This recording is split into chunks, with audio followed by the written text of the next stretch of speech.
एक जो लोगों का रश एप्लीकेशन का इन्ना ज़्यादा हो कि 4-5 दिनों के अंदर 1700 एप्लीकेशन आ गई तो अजे भी लोग फोन कर करके कही जाते मैं तुम्हें बायोडाटा भेजता जी देख लियो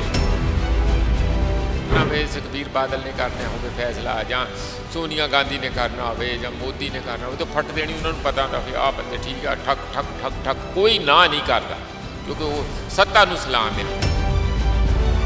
ये सारे बराबर के 22 कुर्सियां डाह के कभी उन्होंने 10-12 बंदे 15 तो होंगे ही है डाह के बैठे होंगे ओए कि गल करदा तू है ये मैं नहीं जानता फलाना उधरों दूजा चल पैंदा तीजा चल पैंदा।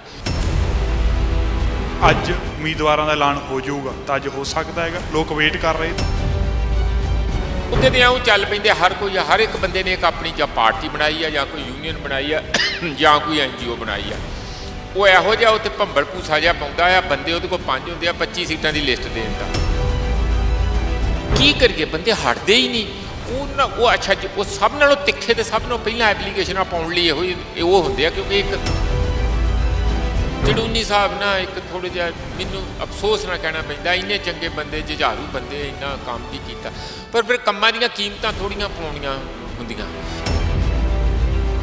कि मैं काम किया इस करके तुसीं मेरे सिर ते ताज बनो मैं तां ही हाँ ये तो अपने आप को छोटा करने वाली गल दूज नूं भी बेनती की कि तुसीं देखो आप मैदान च उतरीए ठीक है तुसीं वॉच डॉग हैगे हो तुसीं रहो पर नालों नाल जिहड़ा आ योद्धा इहदे विच भी थोड़ी बहुत थोड़ा अपना शमूलीयत जरूर करो। नवजोत लंबी ते इंस्टेंट लोगों की सहमति सी। दूसरे पासे राकेश टिकैत ने भी ओपनली समर्थन कर दिता पोलीटिकल पार्टियां का तो थोड़ा नहीं लगता भी डबल स्टैंडर्ड वरत्या जा रहा है। खुद स्वराज इंडिया पार्टी का प्रधान है तो उन्होंने वो हनन मुल्ला जो लगातार सारिया में 9 मैंबरी कमेटी जी है SKM की ਜਿਹੜੀਆਂ नहीं चल रही सिख समाज में फिर उन्होंने की एतराज़ रह गया ये एक पासे राकेश टिकैत कर रहा वह किसी ने विरोध भी नहीं किया कुछ नहीं किया सिख समाज मोर्चे में विरोध किया जा रहा जे भरोसा रख के तुसीं उतरोगे तो जे सिस्टम नूं अंदर इस गंदगी च वड़ के साफ नहीं करोगे तो बारों बारों असी टीप टाप करके माड़ा जिहा कुची फिरन दे नाल सिस्टम साफ नहीं ढिड चेंज इस करके अबाला उठ रहा बार बार ये पिट रहे दवाइयां दे रहे दोष ला रहे इंज करता तुसीं उन्हां दे नाल किन्ना धोखा कीता बदमाशी की उन्होंने ऐं कहा भी मतलब असी बच गए असी तुहाडे नाल नहीं तुसीं तां टिकटां वेच रहे हैं आ देखो पैसा आ देखो जमीनां दे जिहड़े प्लाट खरीदा फलाना बंदा संयुक्त समाज मोर्चे वालों कल उम्मीदवारों की सूची जारी की जानी सी प्रैस कॉन्फ्रेंस भी रखी गई सी पर एंड मौके पर कैंसल कर दी गई तो लोगों के मनां च कशमकश है भी की चल रहा संयुक्त समाज मोर्चे साडे नाल ने प्रोफैसर मनजीत जी जो कि स्क्रीनिंग कमेटी के भी मैंबर ने संयुक्त समाज मोर्चे के उन्होंने तो जानते हैं भी गल की कित्थे खड़ी है की रणनीति बनाई जा रही है संयुक्त समाज मोर्चे वालों उम्मीदवार कदों ऐलाने जाणगे गलबात करते हैं। प्रोफैसर साहब बहुत बहुत स्वागत है प्रो पंजाब TV से कल मीटिंग हुई कहा जा रहा सी अनाउंस करती जाओगी अगली सूची पर नहीं हुई की कारण रहे लोगों के मन सवाल ने क्लीयर कर दो। देखो इंज होंदा भी एक जो लोगों का रश एप्लीकेशन का इन्ना ज़्यादा हो कि 4-5 दिनों के अंदर 1700 एप्लीकेशन आ गई तो अजे भी लोग फोन कर करके कही जाते मैं तुम्हें बायोडाटा भेजता जी देख लियो वो मैं क्या बस करो असी तो 14 नूं क्लोजर करता एक उन्होंने शॉर्ट लिस्ट करना फिर स्क्रीनिंग करनी फिर तुसी ये पता लेना कि वही बैकग्राउंड की आ बंदा ठीक आ या जो भी जोड़ा भी कैंडीडेट हैगा कि कोई वो पुराने एलीगेशन तो नहीं जो उन्हें लिख के दिता वो सच आ कि झूठ है बड़ा ये काफ़ी जोखम भरिया काम होंदा तां पार्टियां उन्होंने कई महीने लाउंदियां पर सानू बहुत थोड़े दिन मिले आ असी नहीं चाहते कि कोई गलत काम हो। दूसरी गल ये कि डेमोक्रेसी की एक कीमत होंदी है जे हुण एक बंदे ने करना हो सुखबीर बादल ने करना हो फैसला या सोनिया गांधी ने करना हो या मोदी ने करना हो तो फट देनी उन्होंने पता होंदा भी आ बंदे ठीक है ठक ठक ठक ठक कोई ना नहीं करता क्योंकि वो सत्ता नूं सलाम आ। ये तो सारे बराबर के 22 कुर्सियां डाह के कभी उन्होंने 10-12 बंदे 15 तो होंगे ही है डाह के बैठे होंगे ओए कि गल करदा तू है ये मैं नहीं जानता फलाना उधरों दूजा चल पैंदा तीजा चल पैंदा पूरी उत्थे अंदर तहकीकात हुंदी है पूरी बहस हुंदी है। मैनू जिथे आनंद भी आता इस गल का कि यह एक अपनी किस्म का तजर्बा जिथे पार्टी नहीं पर सब तो वध डेमोक्रेसी है पार्टी नहीं बनाई संयुक्त समाज मोर्चा जिहड़ा एक मोर्चा हैगा ਔਰ ਪਰ ਉਹਦੀ ਕੀਮਤ ਮੈਂ ਇਹੀ ਕਹਿਣਾ ਕਿ ਲਿਸਟ ਕਈ ਵਾਰੀ ਡਿਲੇ ਹੋ ਜਾਂਦੀ ਹੈ, ਪਰ ਉਹ ਨਿਕਲਦੀ ਬਹੁਤ ਬਰੀਕ ਛਾਨਣਿਆਂ ਚੋਂ ਵਿੱਚੋਂ ਦੀ ਹੈਗੀ ਹੈ। ਕਿਹਾ ਜਾ ਰਿਹਾ ਅੱਜ ਉਮੀਦਵਾਰਾਂ ਦਾ ਐਲਾਨ ਹੋ ਜਾਊਗਾ, ਤਾਂ ਅੱਜ ਹੋ ਸਕਦਾ ਹੈਗਾ, ਲੋਕ ਵੇਟ ਕਰ ਰਹੇ ਨੇ। ਨਾ ਤੁਸੀਂ ਇੰਤਜ਼ਾਰ ਨਾ ਕਰੋ, ਤੁਸੀਂ ਸਗੋਂ ਹੁਣ ਤੋਂ ਹੀ ਭਾਵੇਂ ਖੁਸ਼ੀ ਮਨਾ ਲਓ ਕਿ ਸ਼ਾਮ ਨੂੰ ਸ਼ਾਇਦ ਮੋਸਟ ਪ੍ਰੋਬੇਬਲੀ ਰਾਜੇਵਾਲ ਜੀ ਖੁਦ, ਅਸੀਂ ਇਹ ਵੀ ਕਹਿ ਰਹੇ ਹਾਂ ਕਿ ਚੜੂਨੀ ਜੀ ਨੂੰ ਵੀ ਕਿਹਾ ਜੇ ਉਹ ਜ਼ਰੂਰ ਆਉਣਾ ਚਾਹੀਦਾ। ਉਹਨਾਂ ਨੇ ਕੁਝ ਸੀਟਾਂ 10 ਸੀਟਾਂ ਦੀ ਗੱਲ ਕੀਤੀ ਸੀ, ਉਹਨਾਂ ਨੂੰ ਕੱਲ੍ਹ ਦੱਸਿਆ ਗਿਆ। ਇਹ ਬਹੁਤ ਵੱਡੇ ਫੈਸਲੇ ਸੀ। ਫਿਰ ਹੋਰ ਦੇਖੋ ਪਤਾ ਕੀ ਹੈ, ਉੱਤੇ ਤਾਂ ਇਉਂ ਚੱਲ ਪੈਂਦੇ, ਹਰ ਇੱਕ ਬੰਦੇ ਨੇ ਇੱਕ ਆਪਣੀ ਜਾਂ ਪਾਰਟੀ ਬਣਾਈ ਆ, ਜਾਂ ਕੋਈ ਯੂਨੀਅਨ ਬਣਾਈ ਆ, ਜਾਂ ਕੋਈ NGO ਬਣਾਈ ਆ। ਉਹ ਇਹੋ ਜਿਹਾ ਉੱਥੇ ਭੰਬਲ ਭੂਸਾ ਜਿਹਾ ਪਾਉਂਦਾ ਆ, ਬੰਦੇ ਉਹਦੇ ਕੋਲ 5 ਹੁੰਦੇ ਆ, 25 ਸੀਟਾਂ ਦੀ ਲਿਸਟ ਦੇ ਦਿੰਦਾ। ਕੀ ਕਰੀਏ, ਬੰਦੇ ਹਟਦੇ ਹੀ ਨਹੀਂ। ਉਹ ਅੱਛਾ ਜੀ, ਉਹ ਸਭ ਨਾਲੋਂ ਤਿੱਖੇ ਤੇ ਸਭ ਨਾਲੋਂ ਪਹਿਲਾਂ ਐਪਲੀਕੇਸ਼ਨਾਂ ਪਾਉਣ ਲਈ ਉਹ ਹੁੰਦੇ ਆ, ਕਿਉਂਕਿ ਇੱਕ ਇਸ ਕਿਸਮ ਦਾ ਇੰਜ ਲੱਗਦਾ ਕਿ ਜਿਵੇਂ ਇੱਕ ਸੀਜ਼ਨ ਆ ਗਿਆ ਕਿ ਹੁਣ ਇਹੋ ਜਿਹੀ ਐਕਟੀਵਿਟੀ ਦਾ, ਮੈਂ ਬਾਕੀ ਗੱਲਾਂ ਨਹੀਂ ਕਹਿਣੀਆਂ, ਤੁਸੀਂ ਸਮਝ ਗਏ।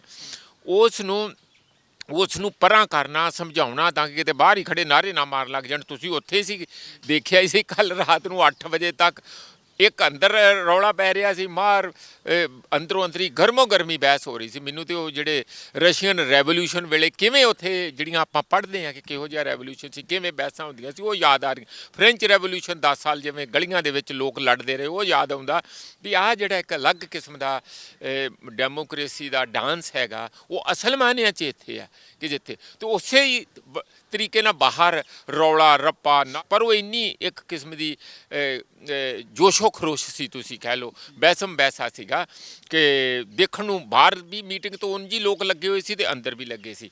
ਇੱਕ ਆਪਣੀਆਂ ਲੋਕਾਂ ਦਾ ਇੱਕ ਆਪਣਾ ਫਰੰਟ ਆ, ਲੋਕਾਂ ਨੇ ਆਪਣਾ ਮਿਹਨਤ ਕਰਕੇ ਇਹਨੂੰ ਬਣਾਇਆ। ਤੇ ਮੈਨੂੰ ਇਸ ਗੱਲ ਦਾ ਜਿੱਥੇ ਚੰਗਾ ਲੱਗਾ, ਤੇ ਮੇਰੀਆਂ ਚਿੰਤਾਵਾਂ ਵੀ ਤੁਹਾਡੇ ਵਾਲੀਆਂ ਕਿ ਵੇਲੇ ਸਿਰ ਆਪਾਂ ਇਹ ਲਿਸਟ ਜਿਹੜੀ ਸਾਰੀ ਜਾਰੀ ਕਰ ਦਈਏ। ਦਿਨ ਰਾਤ ਲੱਗੇ ਹੋਏ ਆ, ਜ਼ਰੂਰ ਹੋਊਗੀ। ਨਾਲ ਕੱਲ੍ਹ ਕੁਝ ਪਾਰਟੀਆਂ ਨੇ ਇਲੈਕਸ਼ਨ ਕਮਿਸ਼ਨ ਆਫ ਇੰਡੀਆ ਨੂੰ ਪਾਤੀਆਂ ਚਿੱਠੀਆਂ, ਸਾਡੇ ਵੱਲੋਂ ਵੀ ਗਈ ਹੈ, ਉਹ BJP ਵੱਲੋਂ ਗਈ, ਕਾਂਗਰਸ ਵੱਲੋਂ ਗਈ, ਅਕਾਲੀ ਦਲ ਵੱਲੋਂ ਵੀ ਗਈ। ਉਹਨਾਂ ਸਾਰਿਆਂ ਨੇ ਕਿਹਾ ਕਿ ਇਲੈਕਸ਼ਨ ਨੂੰ ਕੁਝ ਅਗਲੇ ਫੇਜ਼ਸ ਦੇ ਵਿੱਚ ਲੈ ਲਿਆ ਜਾਏ, ਦੋ ਕਾਰਨਾਂ ਕਰਕੇ। ਇੱਕ ਇਹ ਕਾਰਨ ਹੈ ਕਿ ਕੋਵਿਡ ਦਾ ਜਿਹੜਾ ਉੱਥੇ ਬੋਲਬਾਲਾ ਹੈਗਾ, ਤੇ ਸਭ ਤੋਂ ਵੱਡਾ ਕਾਰਨ ਹੈ ਕਿ 14 ਤਰੀਕ ਜਿੱਦਣ ਰੱਖੀ ਹੈ ਤੇ ਰਮਦਾਸੀਆ ਸਿੱਖ ਜਾਂ ਜਿਹੜੇ ਹੋਰ ਸਾਰੇ ਸਮੁਦਾਇ ਜਿਹੜੇ ਹੈ, ਜਿਹੜੇ ਗੁਰੂ ਰਵਿਦਾਸ ਜੀ ਨੂੰ ਗੁਰੂ ਮੰਨਦੇ ਆ, ਬੜੀ ਸ਼ਰਧਾ ਦੇ ਨਾਲ ਉਹ ਜਾਂਦੇ, ਵਾਰਾਣਸੀ ਜਾਂਦੇ, ਉੱਥੇ ਉਹ ਗੱਡੀਆਂ ਭਰ ਜਾਂਦੇ ਆ। ਅਤੇ ਉਹਨਾਂ ਦੀਆਂ ਸ਼ੋਭਾ ਯਾਤਰਾ 14 ਤਰੀਕ ਨੂੰ ਹੁੰਦੀਆਂ, 16 ਨੂੰ ਉਹਨਾਂ ਦੀ ਬਰਥ ਹੁੰਦਾ ਆ, ਬਰਥ ਐਨਵਰਸਰੀ ਹੁੰਦੀ ਹੈ। ਤਾਂ ਉਸ ਕਰਕੇ ਉਹਨਾਂ ਨੇ ਸਾਰਿਆਂ ਨੂੰ ਇਹ ਲੱਗਾ ਕਿ ਇਹ ਬੜਿਆ ਗਲਤ ਡੇਟ ਜਿਹੜੀ ਅਨਾਊਂਸ ਹੋ ਗਈ, ਕਿਤੇ ਇਲੈਕਸ਼ਨ ਕਮਿਸ਼ਨ ਕੋਲੋਂ ਇਹ ਅਮਿਟ ਹੋ ਗਈ। ਹੁਣ ਉਹ ਅਸੀਂ ਵੀ ਉਮੀਦ ਕਰਦੇ ਹਾਂ ਕਿ ਸ਼ਾਇਦ ਉਹ ਇਲੈਕਸ਼ਨ ਡੇਟ ਨਵੀਂ ਆ ਜਾਏ। ਮੀਟਿੰਗ ਚੱਲ ਰਹੀ ਹੈ ਇਸ ਵੇਲੇ, ਅਜੇ ਫੈਸਲਾ ਨਹੀਂ ਹੋਇਆ। ਤੁਹਾਨੂੰ ਲੱਗਦਾ ਇਸ ਚੀਜ਼ ਦਾ ਫਾਇਦਾ ਵੀ ਹੋ ਜਾਊਗਾ ਕਿਸਾਨਾਂ ਨੂੰ ਜਾਂ ਸੰਯੁਕਤ ਸਮਾਜ ਮੋਰਚੇ ਨੂੰ? ਮੈਨੂੰ ਲੱਗਦਾ ਕਿ ਕਿਉਂਕਿ ਸਭ ਤੋਂ ਲੇਟ ਇਹ ਚੱਲਿਆ ਤੇ ਸਭ ਤੋਂ ਵੱਡਾ ਫਾਇਦਾ ਇਹਨਾਂ ਨੂੰ ਹੀ ਹੋਊਗਾ। ਇਸ ਕਰਕੇ ਸਾਨੂੰ ਜਿਹੜਾ ਹੁਣ ਅਸੀਂ ਅੰਡਰ ਪ੍ਰੈਸ਼ਰ ਕੰਮ ਕਰ ਰਹੇ ਹਾਂ, ਉਹ ਸਾਡਾ ਪ੍ਰੈਸ਼ਰ ਥੋੜ੍ਹਾ ਜਿਹਾ ਘਟੂਗਾ। ਤੇ ਚੜੂਨੀ ਸਾਹਿਬ ਨਾਲ ਸਹਿਮਤੀ ਬਣ ਗਈ ਹੈ ਸੀਟਾਂ ਨੂੰ ਲੈ ਕੇ? ਕੱਲ ਕਲੀਅਰ ਹੋ ਗਿਆ ਹੈਗਾ ਵੀ ਕੀ ਉਹਨਾਂ ਨੂੰ ਸੀਟਾਂ ਦੇਣੀਆਂ ਨੇ? ਉਹਨਾਂ ਨੂੰ ਰੋਸ ਸੀਗਾ, ਕਹਿੰਦੇ ਮੈਂ ਛੋਟਾ ਭਰਾ ਬਣ ਕੇ ਗਿਆ ਸੀਗਾ ਪਰ ਮੈਨੂੰ ਸਹੀ ਤਰ੍ਹਾਂ ਮੂੰਹ ਨਹੀਂ ਲਾਇਆ ਗਿਆ, ਗੱਲਬਾਤ ਨਹੀਂ ਕੀਤੀ ਗਈ। ਚੜੂਨੀ ਸਾਹਿਬ ਨਾ ਇੱਕ ਥੋੜ੍ਹਾ ਜਿਹਾ ਮੈਨੂੰ ਅਫਸੋਸ ਨਾ ਕਹਿਣਾ ਪੈਂਦਾ, ਇੰਨੇ ਚੰਗੇ ਬੰਦੇ, ਜੁਝਾਰੂ ਬੰਦੇ, ਇੰਨਾ ਕੰਮ ਵੀ ਕੀਤਾ, ਪਰ ਫਿਰ ਕੰਮਾਂ ਦੀਆਂ ਕੀਮਤਾਂ ਥੋੜ੍ਹੀਆਂ ਪਾਉਣੀਆਂ ਹੁੰਦੀਆਂ ਕਿ ਮੈਂ ਕੰਮ ਕੀਤਾ ਇਸ ਕਰਕੇ ਤੁਸੀਂ ਮੇਰੇ ਸਿਰ 'ਤੇ ਤਾਜ ਬੰਨੋ, ਮੈਂ ਤਾਂ ਹੀ ਆ। ਇਹ ਤਾਂ ਆਪਣੇ ਆਪ ਨੂੰ ਛੋਟਾ ਕਰਨ ਵਾਲੀ ਗੱਲ ਹੁੰਦੀ। ਹੁਣ ਕਈ ਗੱਲਾਂ ਪੁੱਠੀਆਂ ਸਿੱਧੀਆਂ ਲੋਕ ਪਹਿਲਾਂ ਹੀ ਚਰਚਾਵਾਂ ਸ਼ੁਰੂ ਹੋ ਗਈਆਂ, ਉਹ ਤਾਂ ਚਲੋ ਹੌਲੀ ਹੌਲੀ ਮੀਡੀਆ ਦੇ ਵਿੱਚ ਤੁਸੀਂ ਬੈਠੇ ਆ ਸਾਰਿਆਂ ਦੀਆਂ ਕੱਲੇ ਦੇ ਪੋਤੜੇ ਫੋਲਣ ਲਈ। ਪਰ ਇਹ ਗੱਲ ਜ਼ਰੂਰ ਆ ਕਿ ਉਹ 5 ਤੋਂ ਚੱਲੇ ਸੀ, ਹੌਲੀ ਹੌਲੀ ਮੈਨੂੰ ਲੱਗਦਾ 9 ਜਾਂ 10 ਸੀਟਾਂ ਉਹਨਾਂ ਨੂੰ ਕੱਲ੍ਹ ਤੈਅ ਹੋ ਚੁੱਕੀਆਂ ਆ, ਔਰ ਉਹਨਾਂ ਨੂੰ ਇਹ ਕਮਿਊਨੀਕੇਟ ਕਰਤਾ ਗਿਆ। ਔਰ ਹੁਣ ਉਹ ਬੰਦੇ ਉਹਨਾਂ ਦੇ ਉੱਤੇ ਕਿਵੇਂ ਆਪਣੇ ਆਪ ਨੂੰ ਸੈੱਟ ਕਰਦੇ ਕਿ ਨਹੀਂ ਕਰਦੇ, ਉਹ ਦੇਖਦੇ ਆ। ਅਤੇ ਉੱਥੇ ਅੱਜ ਮੋਸਟ ਪ੍ਰੋਬੇਬਲੀ ਸਾਨੂੰ ਉਮੀਦ ਆ ਕਿ ਉਹਨਾਂ ਨੂੰ ਬੁਲਾਇਆ ਤਾਂ ਗਿਆ ਕਿ ਉਹ ਉੱਥੇ ਆਉਣ। ਜੇ ਆ ਜਾਂਦੇ ਆ ਤਾਂ ਇੱਕ ਚੰਗਾ ਹੋਊਗਾ ਕਿ ਸਾਂਝਾ ਮੈਸੇਜ ਪ੍ਰੈਸ ਕਾਨਫਰੰਸ ਤੋਂ ਜਾਊਗਾ। ਉਮੀਦਵਾਰਾਂ ਦੀ ਸੂਚੀ ਕਿਵੇਂ ਦੀ ਹੋਊਗੀ? ਕਿਸ ਤਰ੍ਹਾਂ ਦਾ ਮਿਕਸਚਰ ਹੋਊਗਾ? ਕਿਹਾ ਜਾ ਰਿਹਾ ਹਰ ਇੱਕ ਵਰਗ ਤੋਂ ਲਏ ਜਾਣਗੇ, ਇਹਦਾ ਸਟੈਂਡਰਡ ਕਿਹਾ ਹੀ ਜਾਂਦਾ, ਪਰ ਤੁਸੀਂ ਵਿੱਚ ਬੈਠੇ ਹੋ ਮੀਟਿੰਗ ਦੇ, ਕਿਸ ਤਰ੍ਹਾਂ ਦੇ ਉਮੀਦਵਾਰ ਹੋ ਸਕਦੇ? ਦੇਖੋ, ਮੈਂ ਇਹ ਕਹਿੰਦਾ ਕਿ ਜਿਹਨੇ ਕਦੀ ਉਮੀਦਵਾਰਾਂ ਦੀ ਚੋਣ ਦੀ ਕਦੀ ਕੋਈ ਮੀਟਿੰਗ ਨਹੀਂ ਦੇਖੀ ਅੰਦਰੋਂ, ਬਾਹਰੋਂ ਤੇ ਤੁਸੀਂ ਕਵਰ ਕਰਦੇ ਹੀ ਆ, ਉਹਨੇ ਵੀ ਜ਼ਿੰਦਗੀ 'ਚ ਕੁਛ ਨਹੀਂ ਦੇਖਿਆ। ਇਉਂ ਹੁੰਦਾ ਵੀ ਜਾਨੀ ਪੁੱਛੋ ਨਾ। ਉਹ ਇੱਕ ਆਪਣੇ ਆਪ 'ਚ ਚੰਗੀ ਗੱਲ ਵੀ ਹੈ ਕਿ ਲੋਕ ਇੰਨੇ ਆਕਰਮਕ ਹੋ ਕੇ ਆਪਣੀ ਗੱਲ ਨੂੰ ਕਹਿੰਦੇ ਆ, ਔਰ ਬੜੇ ਲੌਜਿਕ ਵੀ ਆਉਂਦੇ ਆ। ਮਤਲਬ ਇੱਕ ਕਿਸਮ ਦਾ ਤੁਹਾਡੀ ਟੋਟਲ ਥਰੋਟ ਜਿਹੜਾ ਵੋਕਲ ਜਿਹੜੀ ਅਗਰੈਸ਼ਨ ਕਹੋ ਉਸ ਉੱਥੋਂ ਲੈ ਕੇ ਹਰ ਕਿਸਮ ਦੇ ਅੰਦਰ ਆਰਗੂਮੈਂਟ ਚੱਲਦੇ ਆ, ਫਿਰ ਜਾ ਕੇ ਇੱਕ ਬੰਦੇ ਤੇ ਜਾ ਕੇ ਫੈਸਲਾ ਹੁੰਦਾ ਵੀ ਹਾਂ ਫਾਈਨਲੀ ਕਿਸ ਕਿਸਮ ਦੇ ਹੋਣਗੇ ਉਹ ਸਾਡੇ ਮਨ 'ਚ ਹੈਗਾ। ਇਹ ਜੱਟ ਪਾਰਟੀ ਨਹੀਂ ਹੈ, ਨਾ ਇਹ ਕਿਸਾਨ ਪਾਰਟੀ ਹੈ, ਇਹ ਸੰਯੁਕਤ ਸਮਾਜ ਦਾ ਮੋਰਚਾ। ਜੇ ਸੰਯੁਕਤ ਸਮਾਜ ਆ ਉਹਦੇ ਵਿੱਚ ਹਿੰਦੂ, ਅਸੀਂ ਪਰਸੋਂ ਜਿਹੜੀਆਂ ਚੌਥੇ ਸੀਟਾਂ ਅਨਾਉਂਸ ਕਰਨੀਆਂ ਸੀਗੀਆਂ 14 ਤਰੀਕ ਨੂੰ ਸ਼ਾਇਦ, ਤਾਂ ਉਦੋਂ ਬਾਅਦ 15 ਨੂੰ ਤੇ ਉੱਥੇ ਚਲੇ ਗਏ, ਫਿਰ ਇਸ ਤਰ੍ਹਾਂ 16 ਨੂੰ ਕੱਲ੍ਹ ਨਹੀਂ ਕਰ ਪਾਏ। ਉਹਦਾ ਕਾਰਨ ਇਹ ਕਿ 6 ਸੀਟਾਂ ਅਸੀਂ ਇੰਡਸਟਰੀ ਵਾਲਿਆਂ ਨੂੰ ਜਾਂ ਕਾਰੋਬਾਰੀਆਂ ਨੂੰ ਦਿੱਤੀਆਂ ਹੋਈਆਂ। ਉਹ ਜਿਹੜੀਆਂ ਸੀਟਾਂ ਦੇ ਉੱਤੇ ਉਹ ਬੰਦਾ ਕੁਝ ਬਿਮਾਰ ਹੋ ਗਏ, ਕਰੋਨਾ ਹੋ ਗਿਆ ਇੱਕ ਦੋ ਨੂੰ, ਉਹ ਨਹੀਂ ਆ ਪਾਏ।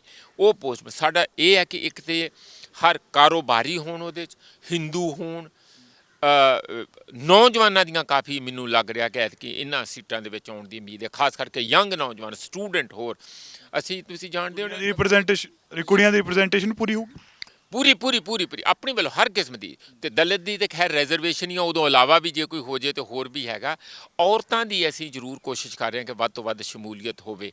ਹੁਣ ਫਾਰ ਇੰਸਟੈਂਸ ਮੈਂ ਖੁਦ ਕਈ ਔਰਤਾਂ ਨੂੰ ਜਿਹੜੇ ਨਾਮੀ ਖਾਮੀ ਆ ਜੂਝਦੇ ਪੰਜਾਬ ਵਿੱਚੋਂ ਵੀ, ਹੋਰਨਾਂ ਨੂੰ ਸਾਰਿਆਂ ਨੂੰ ਫੋਨ ਕਰਕੇ ਬੇਨਤੀਆਂ ਕੀਤੀਆਂ। ਅਮਿਤੋਜ ਨੂੰ ਵੀ ਬੇਨਤੀ ਕੀਤੀ ਕਿ ਤੁਸੀਂ ਦੇਖੋ ਆਪਾਂ ਮੈਦਾਨ 'ਚ ਉਤਰੀਏ, ਠੀਕ ਹੈ ਤੁਸੀਂ ਵਾਚ ਡੌਗ ਹੈਗੇ ਆ, ਉਹ ਤੁਸੀਂ ਰਹੋ, ਪਰ ਨਾਲੋਂ ਨਾਲ ਜਿਹੜਾ ਆ ਯੁੱਧ ਆ ਇਹਦੇ ਵਿੱਚ ਵੀ ਥੋੜਾ ਆਪਣਾ ਸ਼ਮੂਲੀਅਤ ਜ਼ਰੂਰ ਕਰੋ। ਅਤੇ ਉਹਨਾਂ ਨੂੰ ਲੱਗਦਾ ਸੀ ਕਿ ਨਹੀਂ ਅਸੀਂ ਬਾਹਰੋਂ ਰਹਿ ਕੇ ਸਾਰੀਆਂ ਪਾਰਟੀਆਂ ਦੇ ਵਾਚ ਡੌਗ ਦੇ ਤੌਰ 'ਤੇ ਕੰਮ ਕਰਾਂਗੇ। ਮੈਂ ਕਿਹਾ ਤੁਹਾਡੀ ਮਰਜ਼ੀ, ਠੀਕ ਹੈ, ਅੱਛੀ ਗੱਲ ਹੈ। ਨਵਜੋਤ ਲੰਬੀ ਤੇ ਇੰਸਟੈਂਟ ਲੋਕਾਂ ਦੀ ਸਹਿਮਤੀ ਸੀ। ਪਤਾ ਤੁਹਾਨੂੰ ਉਹ ਸੋਸ਼ਲ ਮੀਡੀਆ 'ਤੇ ਯੰਗ ਲੜਕੀ MSc ਕਰ ਰਹੀ ਆ, ਉਹਦਾ ਬੜਾ ਚਰਚਾ ਹੈਗੀ। ਮੈਂ ਤਾਂ ਸੋਸ਼ਲ ਮੀਡੀਆ ਦੇਖਦਾ ਨਹੀਂ, ਪਰ ਸੁਣਿਆ ਜਿਹੜਾ ਮੈਂ ਤੁਹਾਡੇ ਵਰਗੇ ਵੀਰਾਂ ਤੋਂ। ਉਹਨੂੰ ਮੈਂ ਫਿਰ ਫੋਨ ਲੱਭ ਕੇ ਫੋਨ ਕੀਤਾ, ਮੈਂ ਕਿਹਾ ਵੀ ਇੱਧਰ ਨੰਨਾ ਧਰਿਆ ਜਾ ਰਿਹਾ, ਤਿਆਰ ਆ? ਮੈਂ ਕਿਹਾ ਇੱਕ ਵਾਰੀ ਪੁੱਛ ਤੇ ਲਈਏ ਕੈਂਡੀਡੇਟ ਨੂੰ, ਸੀਟ ਅਨਾਊਂਸ ਕਰਨੀ ਆ, ਜਦ ਸਾਰੇ ਸਹਿਮਤ ਆ ਇੱਕਦਮ। ਅਤੇ ਉਹ ਕਹਿੰਦੀ ਮੈਂ ਤਾਂ ਹੈ ਹੀ ਭਾਜੀ ਪ੍ਰੋਫੈਸਰ ਸਾਹਿਬ 22 ਸਾਲਾਂ ਦੀਆਂ। ਮੈਂ ਕਿਹਾ ਫਿਰ ਥੋੜ੍ਹੀ ਇੰਤਜ਼ਾਰ ਕਰ ਲੈ, ਸਾਡਾ ਦਿਲ ਟੁੱਟਿਆ। ਤੁਹਾਡੀ ਜਿਹੜੀ ਔਰਤਾਂ ਵਾਲੀ ਗੱਲ ਦੀ ਸੀ ਅਤੇ ਯੂਥ ਦੀ, ਮੈਂ ਹੁਣ ਇੱਥੋਂ ਸਮਝ ਗਏ ਅਸੀਂ ਕੀ ਅੰਦਰ ਬੈਠੇ ਸੋਚ ਰਹੇ ਹਾਂ, ਕੀ ਕਰ ਰਹੇ ਹਾਂ, ਕਿ ਇਹੋ ਜਿਹੇ ਯੰਗ ਜਿਹੜੇ ਲੜਕੇ ਲੜਕੀਆਂ ਉਹ ਇੱਥੇ ਵਾਗਡੋਰ ਸੰਭਾਲਣ ਪੰਜਾਬ ਦੀ, ਅਤੇ ਸ਼ਾਇਦ ਕੋਈ ਇੱਕ ਨਵੀਂ ਲਹਿਰ ਵੀ ਚੱਲੇ ਅਤੇ ਨਵੀਂ ਸੋਚ ਦਾ, ਨਵੇਂ ਤਰੀਕਿਆਂ ਦਾ ਰਾਜਨੀਤੀ 'ਚ ਪ੍ਰਵਾਹ ਸ਼ੁਰੂ ਹੋਏ। ਪ੍ਰੋਫੈਸਰ ਸਾਹਿਬ, ਜਦੋਂ ਆਪਾਂ ਇੰਨੇ ਯੰਗ ਉਮੀਦਵਾਰਾਂ ਨੂੰ, ਨਵੇਂ ਚਿਹਰਿਆਂ ਨੂੰ ਲੈ ਕੇ ਆਉਣ, ਬਹੁਤ ਵਧੀਆ ਗੱਲ ਹੈ, ਪਰ ਇੱਕ ਸਟੇਟਸ ਕੋਚ ਪੰਜਾਬ ਦੇ ਲੋਕ ਵੀ ਫਸੇ ਹੋਏ ਨੇ। ਨਵੇਂ ਕਈ ਵਾਰ ਉਹ ਕਹਿੰਦੇ ਨਵੇਂ ਨੌਜਵਾਨ ਜਦੋਂ ਬੰਦੇ ਆ ਜਾਂਦੇ ਆ, ਇਹਨਾਂ ਨੂੰ ਇੰਨਾ ਸਮਝ ਨਹੀਂ ਹੈਗਾ ਕੀ ਕਰਨਗੇ, ਜਿਹੜੇ ਪੁਰਾਣੇ ਸਿਆਸਤਦਾਨ ਉੱਧਰ ਹੀ ਝੁਕ ਜਾਂਦੇ ਨੇ। ਤਾਂ ਇਸ ਤਰ੍ਹਾਂ ਦਾ ਤਾਂ ਨਹੀਂ ਹੋਊਗਾ, ਨੁਕਸਾਨ ਤਾਂ ਨਹੀਂ ਹੋ ਸਕਦਾ? ਕਿਸ ਤਰ੍ਹਾਂ, ਕਿਵੇਂ ਨੁਕਸਾਨ ਹੋਊਗਾ? ਮੈਂ ਪੁੱਛ ਰਿਹਾ ਤੁਹਾਡੇ ਤੋਂ। ਯੰਗ ਕੈਂਡੀਡੇਟਸ ਨੂੰ ਜਾਂ ਨਵੇਂ ਕੈਂਡੀਡੇਟ ਜਿਹੜੇ ਸੀਜ਼ਨਡ ਰਾਜਨੀਤੀ ਆ, ਉਹਨਾਂ ਨੂੰ ਵਰਗਲਾ ਨਹੀਂ ਲੈਣਗੇ। ਉਹ ਕੀ ਗੱਲ ਕਰਦੇ ਆ? ਮੈਂ ਇਹ ਕਹਿੰਦਾ ਜਿਹੜੇ ਯੰਗ ਆ ਨਾ, ਉਹ ਨਹੀਂ ਵਰਗਲਾਏ ਜਾਣਗੇ। ਜਿਹੜੇ ਘਾ ਗਿਆ ਉਹ ਵਰਗਲਾਏ ਜਾ ਸਕਦੇ, ਕਿਉਂਕਿ ਉਹਨਾਂ ਦੇ ਉੱਤੇ ਮਾਰਕੀਟ ਦਾ ਅਸਰ ਆ। ਉਹ ਵਿਕਾਊ ਮਾਲ ਵਾਂਗੂ ਪਹਿਲਾਂ ਵੀ ਕਈ ਵਾਰੀ ਵਿਕ ਚੁੱਕੇ ਹੁੰਦੇ ਆ। ਮੈਂ ਸੌਰੀ ਇਹ ਮੈਨੂੰ ਵਰਤਣਾ ਪੈਂਦਾ, ਪਰ ਤੁਹਾਡੇ ਸਾਹਮਣੇ ਰੋਜ਼ ਕਿਵੇਂ ਅੱਜ ਇਲੈਕਸ਼ਨਾਂ ਦੇ 2-3 ਮਹੀਨਿਆਂ ਤੋਂ ਪਹਿਲਾਂ ਤੇ ਉਹ ਆਪਣੇ ਨਾ ਝੋਲੇ 'ਚ ਸਮਾਨ ਪਾ ਕੇ ਡਾਂਗ ਤੇ ਟੰਗ ਕੇ ਹੀ ਰੱਖਦੇ ਆ, ਵੀ ਪਤਾ ਨਹੀਂ ਕਿਹੜੇ ਵੇਲੇ ਨਾਲ ਹੀ ਉੱਠ ਕੇ ਵੀ ਚੱਲ ਤੂੰ ਉੱਧਰ ਨੂੰ ਜਾਣਾ, ਤੂੰ ਉੱਧਰ ਨੂੰ ਚੱਲ, ਤੂੰ ਕਮਲ ਫੜ ਲਾ, ਤੂੰ ਤੱਕੜੀ ਫੜ ਲਾ, ਤੂੰ ਆਹ ਫੜ ਲਾ। ਅਤੇ ਉਹ ਬਾਹਰ ਹੀ ਲਾਈ ਹੁੰਦੀ ਦੁਕਾਨ ਤੱਕੜੀਆਂ ਦੀ ਵੀ, ਕਮਲ ਵੀ ਬਾਹਰ ਹੀ ਪਿਆ ਹੁੰਦਾ, ਉਹ ਉਸ ਵੇਲੇ ਚੁੱਕ ਕੇ ਉਸੇ ਵੇਲੇ ਹੀ ਤੁਰ ਪੈਂਦਾ ਆਪਣਾ ਝੋਲਾ ਲੈ ਕੇ। ਇਹ ਦੇ ਹਾਲਤ ਆ। ਜਿਹੜੇ ਪੁਰਾਣੇ ਆ ਨਾ ਰਵਾਇਤੀ ਪਿਛਲੇ 25-30 ਸਾਲ ਦੇ ਮੰਝੇ ਹੋਏ, ਉਹ ਜ਼ਿਆਦਾ ਖੱਜਲ ਖਵਾਰ ਕਰਦੇ ਆ। ਜਿਹੜੇ ਯੰਗ ਤੁਹਾਡੇ ਵਰਗੇ ਹੋਣਗੇ, ਉਹਨਾਂ ਦੀ ਕਮਿਟਮੈਂਟ ਆ, ਉਹਨਾਂ ਦੇ ਇਮੋਸ਼ਨਸ ਆ, ਉਹਨਾਂ ਨੂੰ ਵਰਗਲਾਉਣਾ ਮੈਨੂੰ ਥੋੜ੍ਹਾ ਜਿਹਾ ਲੱਗਦਾ ਮੁਸ਼ਕਿਲ ਹੈ। ਕੋਈ ਇੱਕ ਅੱਧਾ ਭਾਵੇਂ ਹੋਵੇ ਐਜ਼ ਏ ਕੈਟੇਗਰੀ, ਉਹਨਾਂ ਨੂੰ ਉਹ ਜ਼ਿਆਦਾ ਕਮਿਟਡ ਆ ਬਨਿਸਬਤ ਕਿ ਜਿਹੜੇ ਦੂਸਰੇ ਪੁਰਾਣੇ ਖਿਲਾੜੀ ਹੈਗੇ ਆ।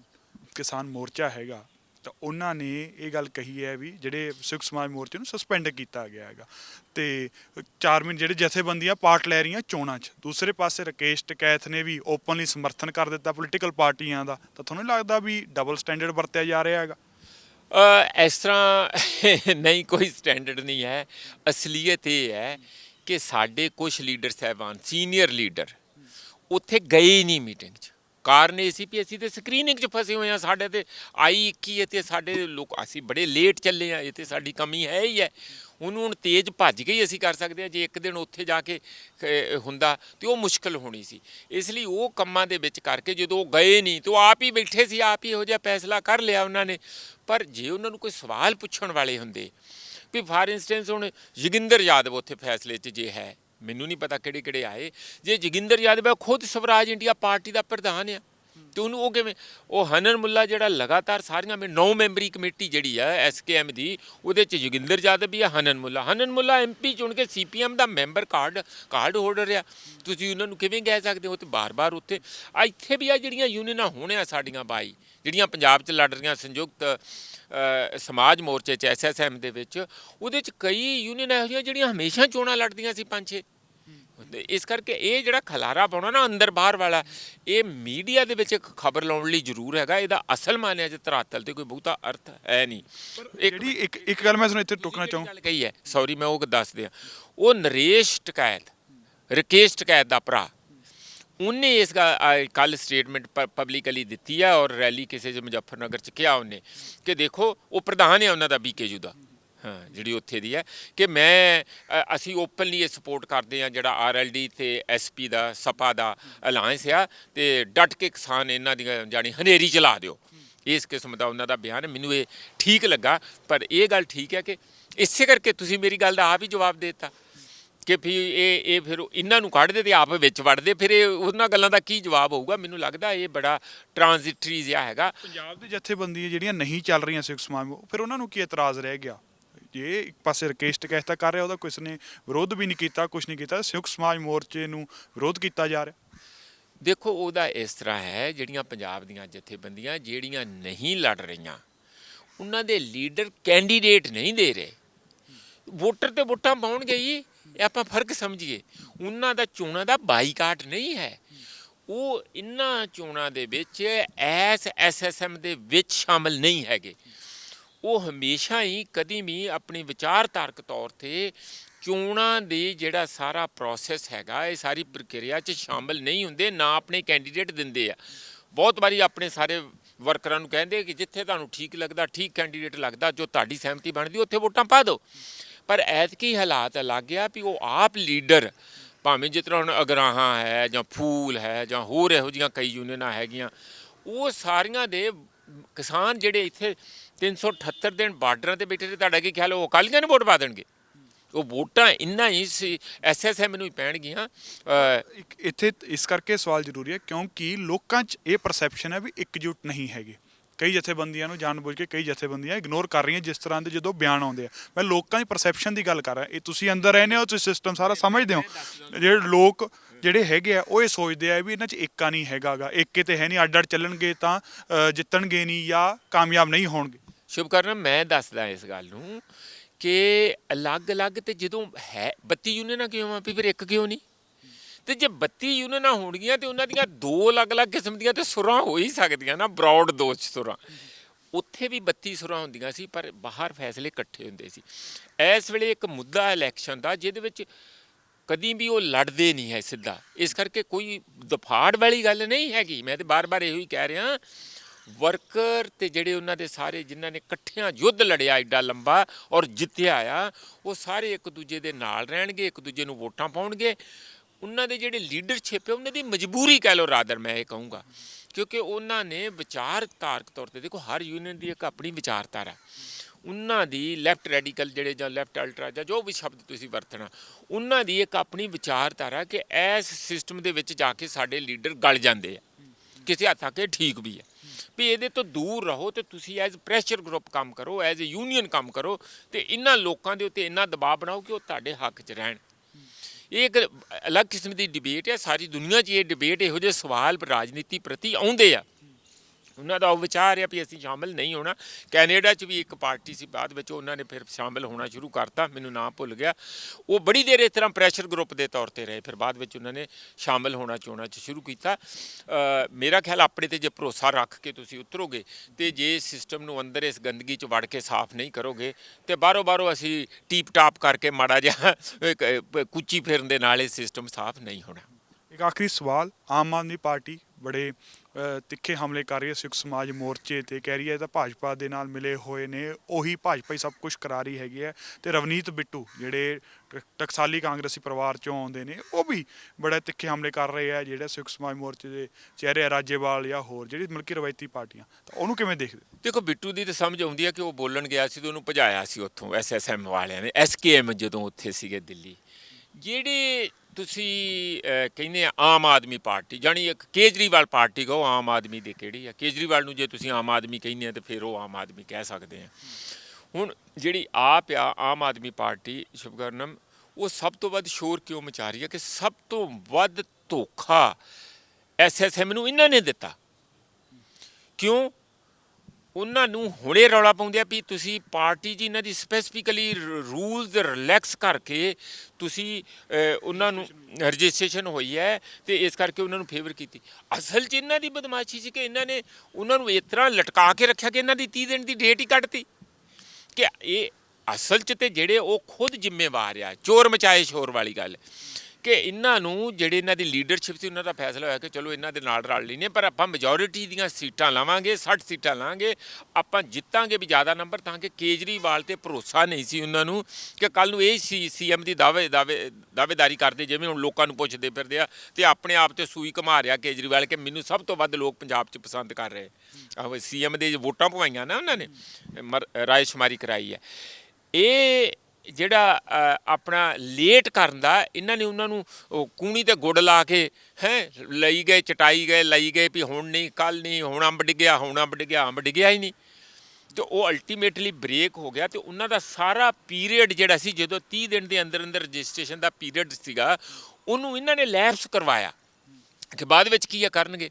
ਹੁਣ ਜਦੋਂ ਉਹ ਹੋ ਗਿਆ, ਹੁਣ ਸਭ ਤੋਂ ਵੱਧ ਪਿੱਟਦੇ ਵੀ ਇਸੇ ਗੱਲ 'ਤੇ ਇਹੀ ਹੈ ਕਿ ਯਾਰ ਇਹ ਤਾਂ ਫਿਰ ਹੋ ਗਿਆ।